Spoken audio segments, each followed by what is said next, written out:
Em 1966, dois rapazes foram encontrados sem vida no alto do Morro do Vintém, em Niterói, no Rio de Janeiro. Mesmo após 57 anos, o que de fato aconteceu naquela noite e o que teria ceifado a vida dos dois jovens permanece um mistério até os dias de hoje. Sejam muito bem-vindos ao canal. Eu sou a Kim e vim trazer mais um caso para o Momento Sobrenatural da semana. Se você gosta desse tipo de conteúdo, já se inscreva no canal, deixa o like porque temos vídeos curtos todos os dias e vídeo longo uma vez na semana. Vá lá, deixa seu like, se inscreva no canal, compartilha com os amigos e bora pro caso de hoje.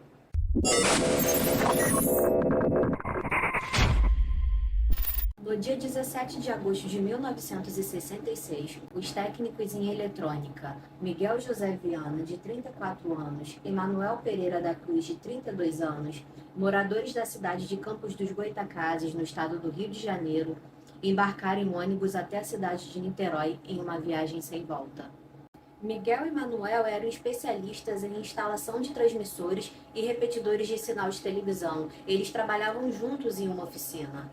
Nessa oficina havia um funcionário chamado Elcio, que virou muito amigo dos dois rapazes após apresentar a religião espírita para eles. De acordo com o pai de Manuel, os três frequentemente realizavam experimentos espirituais envolvendo explosivos.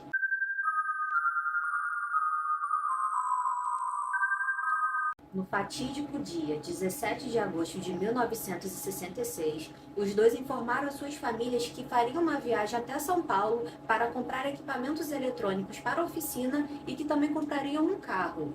Então, Elcio levou Miguel e Manuel até a rodoviária de Campos dos Goytacazes, mas a dupla não carregava nenhuma bagagem, apenas a quantia de 2.300.000 cruzeiros em espécie. Na rodoviária, o Miguel ainda chegou a encontrar uma sobrinha, que questionou por que ele estava indo até São Paulo para comprar um carro, se lá era muito mais barato. Miguel então respondeu que precisava saber de uma coisa e que contaria quando retornasse se ele acreditava ou não no espiritismo. Miguel e Manuel então partiram para Niterói, desembarcando na cidade por volta das 14h30. Assim que desembarcaram em Niterói, Miguel e Manuel partiram para a loja de eletrônicos de um rapaz chamado Hernani. Esse rapaz era conhecido da dupla. Chegando na loja, eles disseram para o Hernani que ainda iriam para São Paulo comprar peças e que estavam atrasados. Por volta das 15 horas, Miguel e Manuel foram até uma loja comprar capas de chuva.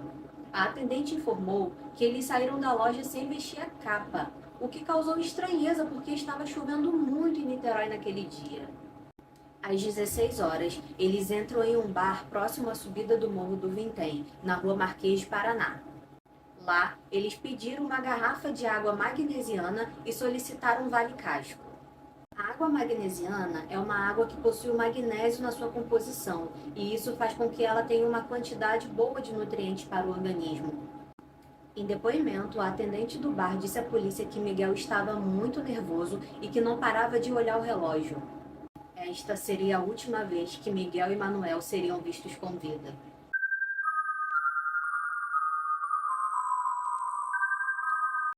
No dia 18 de agosto de 1966, um jovem que estava caçando passarinho no alto do Morro do Vintém encontrou dois corpos. Imediatamente, ele correu até a casa de um policial que morava próximo para avisar o que ele tinha acabado de encontrar. Só que, inexplicavelmente, o policial ignorou o menino, achando que ele estivesse mentindo, inventando algum tipo de piada. Então, no dia 20 de agosto de 1966, ou seja, 2 dias depois, um jovem que estava soltando pipa no local avistou os dois corpos. Imediatamente, o jovem saiu desesperado e correu até a polícia. Como era um local de difícil acesso e chovia muito naquele dia, a equipe da polícia, bombeiros e um repórter só conseguiram ir até o local na manhã do dia seguinte.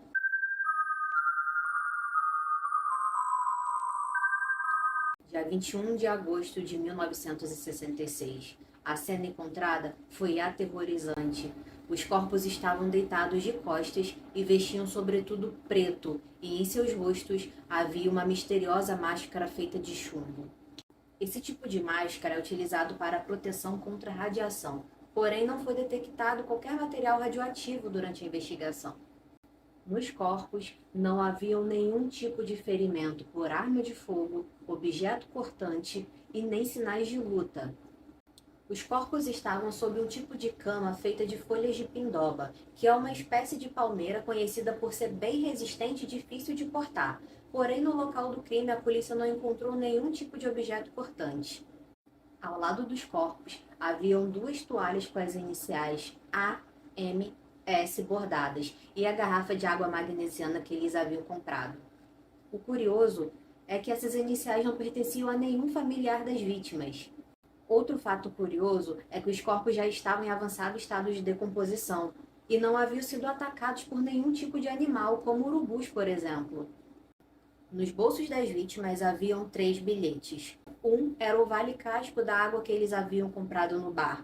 Então, de cara, a polícia descartou a hipótese de suicídio, porque isso significava que eles tinham a intenção de retornar ao bar. O segundo bilhete possuía uma série de letras e números, como se fossem códigos. Já o terceiro bilhete possuía a caligrafia de Miguel e continha as seguintes instruções: 16h30, está local determinado. 18h30, ingerir cápsula, após efeito, proteger metais, aguardar sinal máscara. Esse bilhete causou muita estranheza, pois, de acordo com as investigações, apesar de ser a letra de Miguel, a forma um pouco mais culta não condizia com o vocabulário da vítima, dando a entender que alguém havia ditado aquelas instruções para ele. Os corpos já estavam em avançado estado de decomposição. A chuva e o mau cheiro só atrapalhavam o trabalho das equipes, que então decidiram jogar formol nos corpos.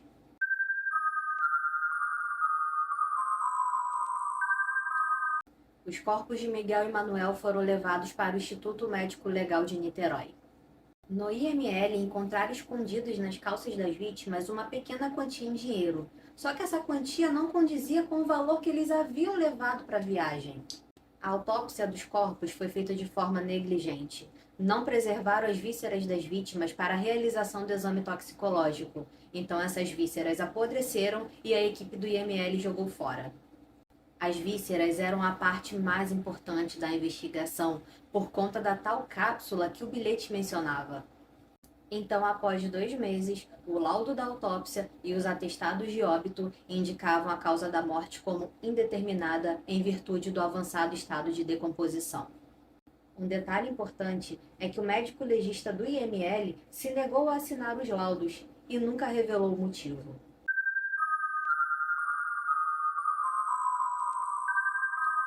Durante as investigações, o Elcio, que era o amigo das vítimas, chegou a ser considerado como o principal suspeito e preso, sendo levado para Niterói.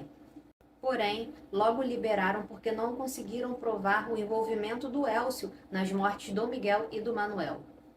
Em depoimento, Elcio informou à polícia que tanto o Miguel quanto o Manuel faziam parte de uma espécie de seita que era formada por técnicos e eletrônica que estudavam fenômenos sobrenaturais.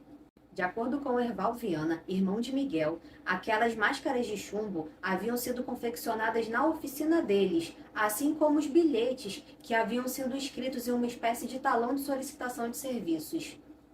Assim como a autópsia, a investigação também foi feita de forma negligente, porque naquela mesma época, um detetive da cidade havia sido assassinado. Logo, a equipe de investigação não deu importância para o caso de Miguel e de Manuel.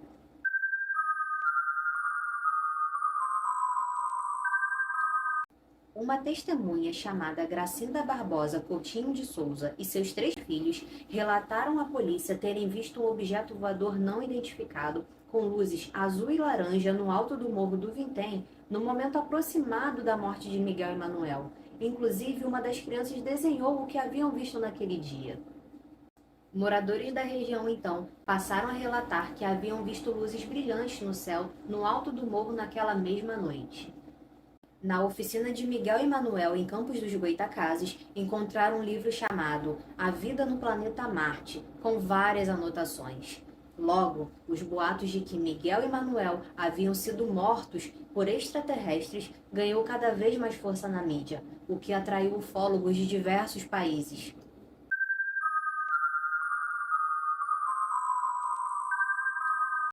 Em 1967, um ano após o acontecido, a justiça decidiu reabrir o caso.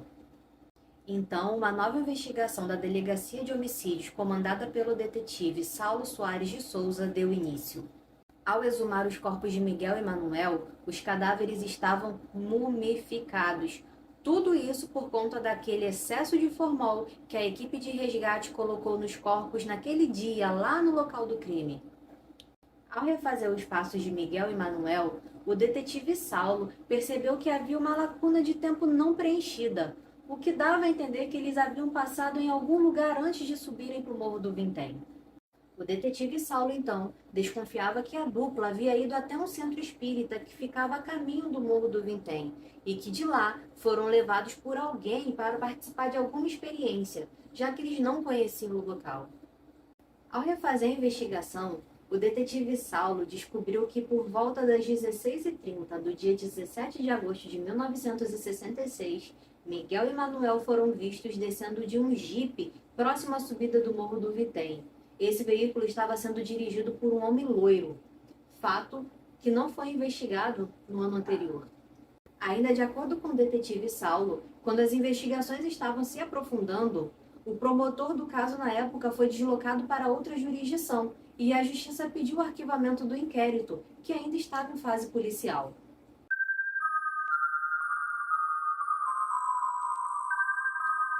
Em 1980, 14 anos após o incidente, Jacques Vallée, um famoso ufólogo e cientista que trabalhou para a NASA, esteve no Brasil para pesquisar o caso. O ufólogo percebeu que a vegetação no local onde os corpos foram encontrados não havia crescido e que o solo parecia ter sido queimado. De acordo com Jacques, esse caso é um dos mais enigmáticos da história da ufologia.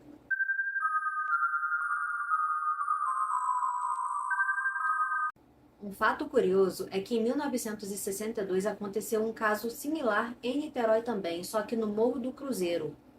Um rapaz chamado Hermes Luiz Feitosa, de 32 anos, também técnico em eletrônica, foi encontrado no alto do Morro do Cruzeiro, sem vida, utilizando uma máscara de chumbo.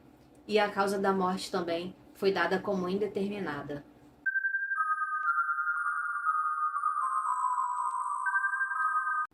57 anos se passaram e a causa da morte de Miguel e Manuel nunca foi identificada.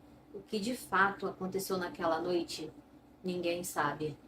A quantia em dinheiro que eles carregavam também nunca foi localizado. Até os dias de hoje circulam algumas teorias do que teria acontecido com Miguel e Manuel. Essas teorias são morte por contato com extraterrestres, latrocínio, que é o roubo seguido de morte, assassinato, já que a polícia acreditava no envolvimento de uma terceira pessoa, ritual de ocultismo e até mesmo overdose por drogas psicotrópicas, já que naquele bilhete eles mencionavam que deveriam ingerir algum tipo de cápsula. E você? O que acha que aconteceu de verdade com Miguel e Manuel naquele dia? Deixa aí pra mim nos comentários que eu vou dar um coraçãozinho. Não esqueça de deixar o like, se inscrever no canal, compartilhar com seus amigos. Eu vou ficando por aqui. Até o próximo Momento Sobrenatural. Obrigada!